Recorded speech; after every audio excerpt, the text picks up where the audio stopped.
तर राज्यामध्ये अतिवृष्टी होते आणि मोठ्या प्रमाणात नुकसान झालेले काय सरकारकडून केलं जाणार आहे या संदर्भात? नाही, राज्यामध्ये सर्वदूर अतिवृष्टीचा पाऊस पडतो आहे आणि ह्या अतिवृष्टीच्या पावसामध्ये काही ठिकाणी वादळी पाऊस होतोय, काही ठिकाणी शांतपणे पाऊस पडतोय, पण अतिशय जोरात पाऊस पडतोय. म्हणजे वर्षभरामध्ये जेवढा पाऊस पडत नाही तेवढा एका दिवसामध्ये पाऊस पडतो, त्यापेक्षा अधिक पाऊस पडतोय.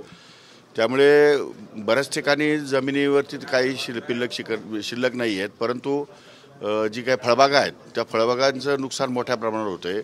काही ठिकाणी कांदा लागवड शेतात कांदा आहे त्याचंही नुकसान होतंय. त्यामुळे त्याचे पंचनामे करण्याचा आदेश या ठिकाणी सरकारने दिलेले आहेत. तर मान्य जिल्हाधिकारी आणि कृषी अधिकाऱ्यांना पंचनामे करण्याचे आदेश दिलेले आहेत. साधारण 30,000 हेक्टरवरती या ठिकाणी बाधित क्षेत्र झालं आहे आणि त्या संदर्भात नुकसान भरपाई करण्याची आपत्ती व्यवस्थापनामार्फत त्यांना नुकसान भरपाई आम्ही देणार आहोत.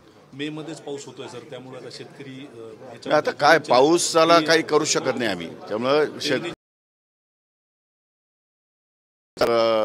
या वातावरणाशी सुसंगत असं धोरण असावं असं शेती विभागाचं किंवा शेती खात्याचं मत आहे आणि त्यासाठी आम्ही वेगवेगळ्या प्रकारचा भांडवली गुंतवणूक त्यामध्ये करतो आहोत आणि हवामान केंद्र देता येतील आणि शेतकऱ्यांना अलर्ट कसं करता येईल त्या संदर्भामध्ये राज्य शासन प्रयत्नशील आहे. खरीपसाठी शेतकऱ्यांना काय आव्हान आहे? नाही, आता खरीपसाठी सध्या जोपर्यंत IMDचं आम्हाला हे मिळत नाही, संकेत मिळत नाही आणि वापसा करण्यासाठी जो मिळत जोपर्यंत पेरणी शेतकऱ्यांनी करू नये आणि बियाणं भरपूर मार्केटमध्ये आहे, त्याची काही अडचण येणार नाही, खताची अडचण येणार नाही, खरीपाची पूर्ण तयारी झालेली आहे. फक्त पेरणीचा इश्यू आहे, जोपर्यंत वापसा मिळत नाही तोपर्यंत पेरणी करता येणार नाही आणि म्हणून कृषी विभागाच्या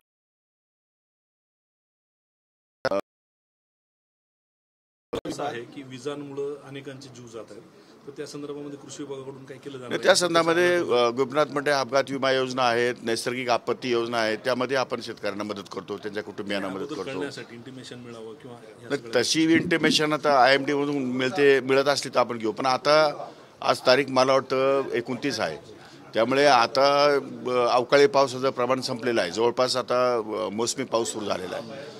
त्यामुळे मोसमी पावसामुळे या पुढच्या काळामध्ये अशा प्रकारची परिस्थिती होईल असं मला वाटत नाही.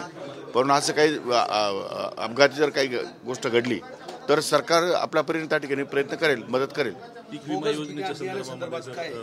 नाही, बोगस पिका संदर्भात आम्ही कारवाई करायला सांगितलं आहे शेतकरी अधिकाऱ्यांना. टास्क फोर्स निर्मिती केलेली आहे.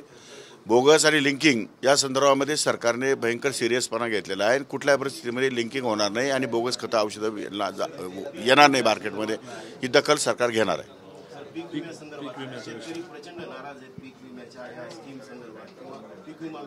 त्या संदर्भामध्ये आम्ही धोरणात्मक निर्णय आता ह्यावेळी घेतलेला आहे. त्या संदर्भात काय परिस्थिती आहे ती बघू आणि त्या पुढच्या वेळेस आपण तो आणखी काही बदल करता येत असेल तर बघू.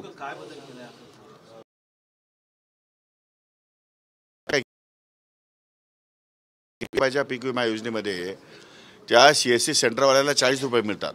त्यामुळे तो विचारच करत नाही शेतकऱ्यांचा अर्ज येतोय की नाही, शेतकऱ्याची मागणी आहे की नाही, तो त्याच्या खिशातला 1 रुपया टाकतो आणि इनरोल करून टाकतो. त्यामुळे मग येणे जमिनी, सरकारी जमिनी, गायरान जमिनी किंवा परराज्यातल्या जमिनी अशा कोणाच्याही नावावर त्याने विमे उतरून ठेवलेत. जवळपास 7-10 लाख शेतकऱ्यांची बोगस विमे या ठिकाणी उतरवले गेले. त्यामुळे काही आम्ही बऱ्याचशा लोकांना या ठिकाणी त्यातून वगळलेलं आहे. सरकारचं नुकसान फारसं झालं नाही, पण तरीसुद्धा त्या संदर्भात आम्ही दखल घेतलेली आहे. असं पुन्हा होऊ नये म्हणून त्यामध्ये बदल केला आहे. हा 2% प्रीमियम भरावा लागेल. सर, परभणी जिल्ह्यातील पीक विम्याचे पैसे अजूनही प्रलंबित आहेत. ते मला आमदार साहेब बोलले. आता विटेकर आणि 2-3 आमदार भेटले होते मला.